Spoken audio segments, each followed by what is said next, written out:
ang paghahari ng Diyos ay maitutulad sa mga batang nakaupo sa plaza. So bahagi yun na ipinapahayag namin. Tinugtugan namin kayo ng plauta, ngunit hindi kayo sumayaw. Wala sa tamang hulog. Bahagi yun na kung saan ay yun yung paanyaya na ipinahayag ni Jesus sa mga iskriba at mga Pariseo.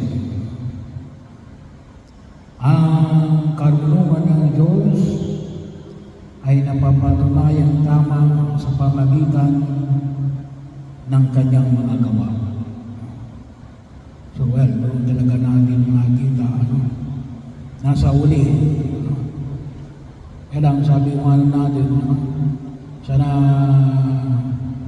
tayo ay maagang inuhubog ng ating pananampalataya.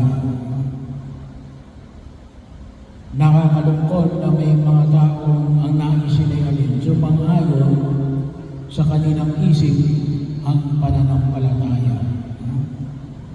Dahil ito yung gusto mo, dapat yung pananampalataya kang ganito. Ang tawag na natin na yun ay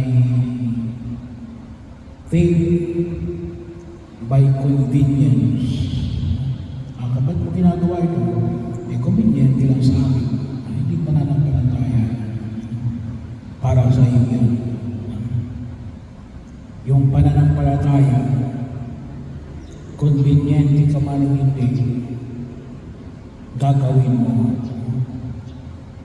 Hindi ka dapat mamimili. Kaya yung sinasabi na Jesus, ba't hindi sila sumasayaw? Tinugtugan sila ng plauta. Sila yung naging pamantayan. Hindi yung kanilang pananampalataya ang naging pamantayan. Meron pa ako minsan yung iba, yung tinatawag na syncretism.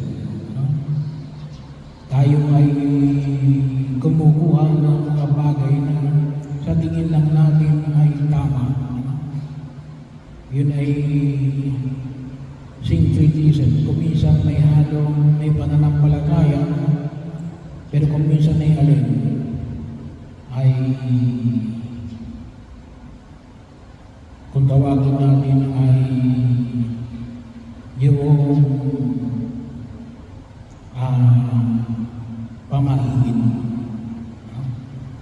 Kaya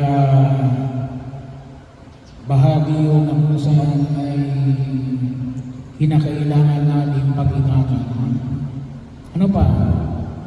Yung ginagawa natin anting-anting yung ating pananampalataya. O hindi kaya yan paswerte. Baka pagkakataon na kung saan yun ang pinanghawakan natin pagpaswerte.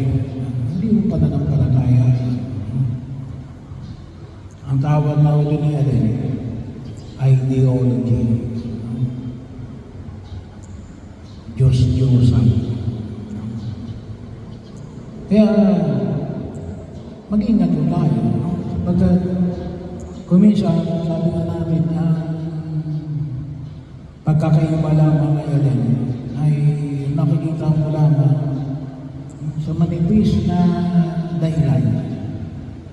Pero nawa, higit natin maunawaan yung ating pananalig na kung saan ay ating salain maigi.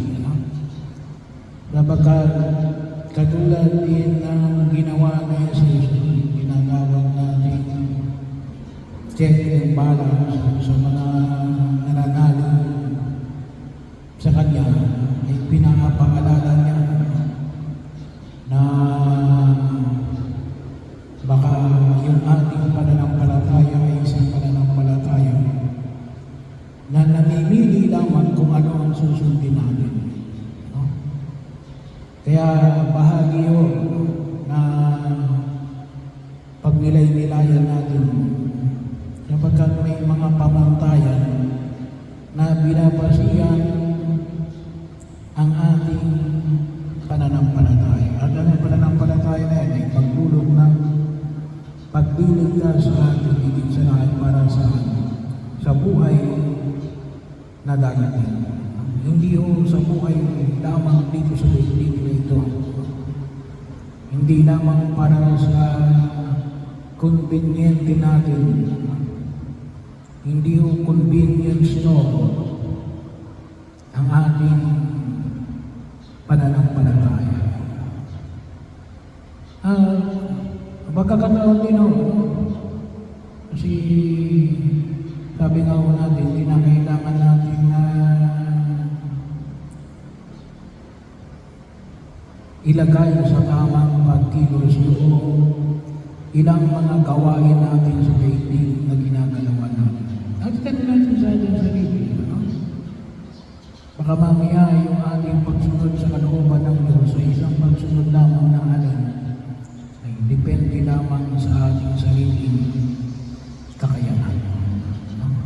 Ay hindi ho, no?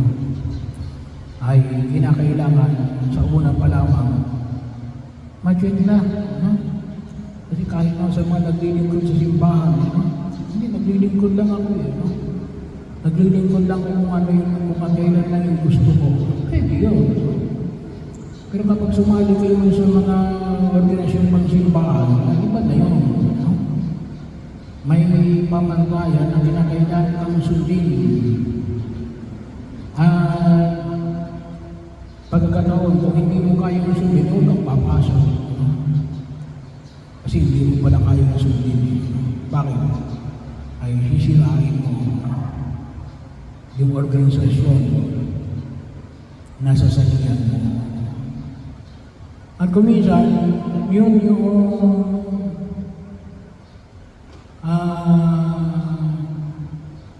kung tawagin natin ay pitfall, doon tayo nasisilo sa pag-aakalang ang pananampalataya natin ay isang pananampalataya na ang pamantayan ay ang sarili natin. No?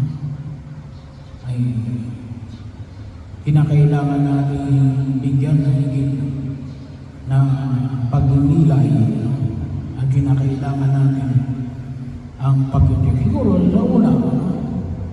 Pero dapat habang tayo lumalago, dapat yun ay nasasala. Kaya ano yung ipinahayag ni Jesus? Ang karunungan ng Diyos ay napapatunayan tama sa pamamagitan ng kanyang mga gawa. Gawa mismo.